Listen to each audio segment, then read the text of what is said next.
Hasil dan klasmen cabur sepak bola Asian Games 2022. Timnas Korea Utara berhasil mengalahkan Kirgistan dalam laga kedua grup F Asian Games 2022. Korut menang tipis 1-0 atas lawannya di Zhejiang Normal University Stadium, Jinhua, Kamis 21 September malam waktu Indonesia. Hasil ini membuat Korut kokoh di puncak klasmen grup F Asian Games 2022.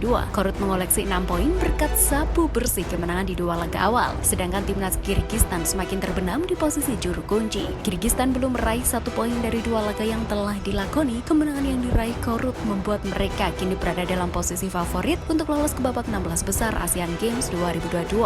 Kukjin dan kawan-kawan cukup meraih hasil imbang di laga terakhir untuk memastikan tiket ke fase gugur.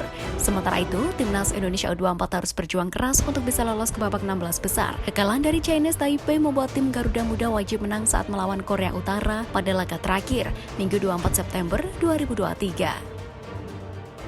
Indra Safri kecewa timnas Indonesia U24 keok dari Chinese Taipei. Pelatih timnas Indonesia U24 Indra Safri kecewa dengan kekalahan dari timnas Chinese Taipei U24 di Asian Games 2022 Cina. Timnas Indonesia U24 keok 1-0 dari Chinese Taipei U24 dalam partai kedua grup F Asian Games 2022. Indra Safri mengakui bahwa timnas Indonesia U24 mati kutu melawan Chinese Taipei U24. Para pemain tim berjulukan Garuda Muda itu disebutnya kerap melakukan kesalahan elementer. Ia melihat para pemain timnas Indonesia U24 tidak bisa berkembang seperti apa yang diharapkan. Banyak kesalahan operan dan pergerakan tanpa bola pemain tidak kelihatan. Kekalahan dari Chinese Taipei U24 membuat peluang timnas Indonesia U24 menjadi mengecil untuk lolos ke babak 16 besar Asian Games 2022. Saat ini timnas Indonesia U24 berada di peringkat kedua klasmen sementara grup F Asian Games 2022 dengan nilai 3 dari 2 pertandingan. Tanpa Wiljan Pluim, PSM dihajar klub Vietnam 0-3. PSM Makassar memulai Piala AFC 2023-2024 dengan buruk. Tim berjulukan pasukan Ramang itu dihajar klub Vietnam, Haiphong. PSM Makassar dilumat Haiphong dengan 3 gol tanpa balas dalam partai pertama grup H Piala AFC pada Kamis 21 September 2023 malam waktu Indonesia Barat. PSM bermain tanpa Wiljan Pluim. Playmaker asal Belanda itu telah absen membela pasukan Ramang itu sejak 2 pertandingan terakhir di BRI Liga 1 2023-2024. Selain itu, pasukan Ramang juga minus Yuran Fernandes. Sama dengan Pluim, bek berusia 28 tahun itu juga menghilang dari skuad PSM Makassar. Kekalahan ini membuat pasukan Ramang terdampar di dasar klasmen grup H Piala AFC. PSM masih nihil poin dari 1 partai. Erick Thohir tanggapi Ramadan Sananta yang tak dilepas Persis Solo ke Asian Games 2022. Ramadan Sananta batal berangkat ke Asian Games 2022 untuk membela timnas Indonesia U24. Persis Solo enggan melepas striker andalannya itu. Persis Solo memiliki argumen menarik mengenai keengganan mereka melepas Ramadan Sananta. Persis sedang krisis striker, sementara Asian Games 2022 tidak termasuk turnamen resmi FIFA. Ketua Umum PSSI Erick Thohir memberikan tanggapan mengenai hal itu. Erick sadar bahwa Asian Games 2022 tidak masuk kalender FIFA. Namun Erick Thohir menyatakan hal serupa diharapkan tidak lagi terjadi di masa depan. Kalender timnas dan liga harus memiliki sinergi yang bagus. Erick Thohir juga meminta klub dan timnas Indonesia tak boleh diadu. Sementara masalah Ramadan Sananta juga tidak perlu terus-terusan menjadi polemik. Laga derby Jatim Persebaya Surabaya versus Arema FC dibatasi hanya 25.000 penonton. Laga derby Jatim antara Persebaya Surabaya versus Arema FC hanya bisa disaksikan 25.000 penonton.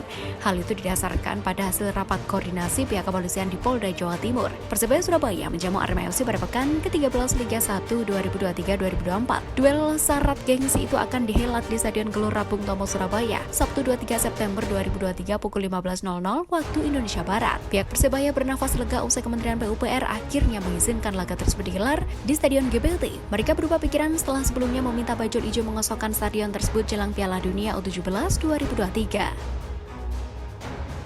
Jambu Madura United, PSS cari celah kelemahan sang pemuncak klasmen. PSS Sleman menghadapi laga berat pada pekan ke-13 BRI Liga 1 2023-2024. Tim berjulukan Super Lang Jawa itu bakal menjamu pemuncak klasmen sementara Madura United di Stadion Maguwoharjo Sleman, Minggu 24 September 2023 sore waktu Indonesia Barat. Saat ini PSS Sleman berada di peringkat ke-12 dengan koleksi 17 poin. Adapun Madura United yang menduduki posisi teratas mengemas 26 angka dari 12 pertandingan. Pelatih PSS Sleman, Marian Mihail, menyebut laga melawan klub berjulukan Laskar Sapi Kerap itu tak akan berjalan mudah. Arsitek asal Rumania itu meyakini Madura United bisa menyulitkan timnya. Meski bermain di kandang sendiri, ia juga mengatakan bahwa dirinya sudah melakukan identifikasi kelemahan dan kekuatan yang berada di Madura United. Hal ini agar para pemain PSS bisa melihat kedua hal tersebut dan mengantisipasinya.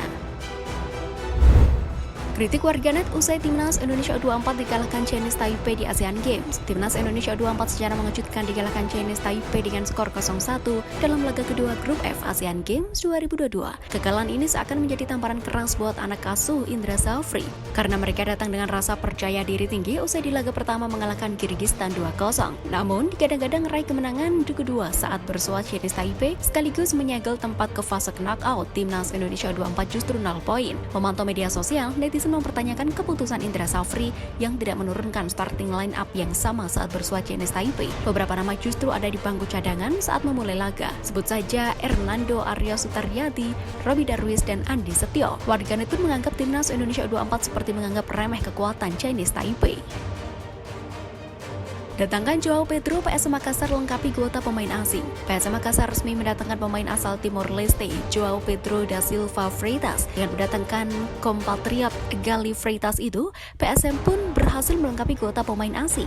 PSM Makassar mendatangkan Joao Pedro untuk kelengkapan slot pemain asing mereka di AFC Cup 2023-2024. Kabar tersebut disebarkan lewat akun Instagram resmi klub berjuluk Juku Eja tersebut. Sekedar informasi, Joao Pedro merupakan pemain yang berposisi sebagai winger. Pemain berusia 25 tahun itu telah mencatatkan 10 penampilan bersama timnas Timor Leste.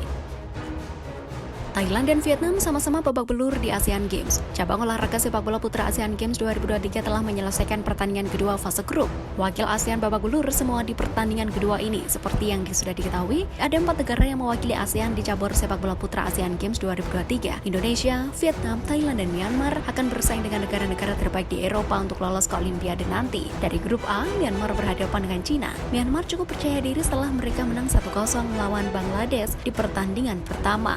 Sayangnya, di pertandingan kedua ini mereka harus menelan kekalahan besar.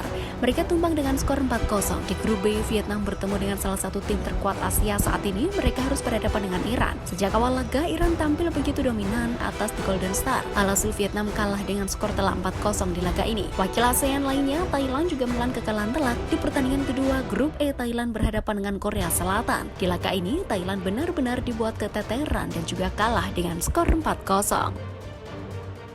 Indra Safri wajibkan Timnas Indonesia U24 menang versus Korea Utara. Hasil minor kontra Chinese Taipei membuat Timnas Indonesia U24 harus kerja lebih ekstra saat menghadapi Korea Utara pada laga pamungkas Grup F Asian Games 2022 Minggu 24 September 2023. Hasil minor itu membuatkan Timnas Indonesia U24 melaju ke babak 16 besar menjadi kecil. Skuad Garuda Muda kini duduk di posisi ketiga klasemen sementara Grup F dengan mengantongi 3 poin. Timnas Indonesia U24 tertinggal 3 angka dari Korea Utara, sang pemuncak klasemen. Lalu punya poin sama dengan Chinese Taipei yang ada di peringkat kedua. Indra Safri pun sudah tahu apa saja yang harus dibenahi timnya sebagai persiapan melawan Korea Utara. Dari laga kontra Chinese Taipei, ia melihat anak asuhnya masih sering salah saat mengoper bola. Ia pun berharap para pemain bisa memperbaiki kesalahan tersebut agar bisa menang saat berjumpa Korea Utara.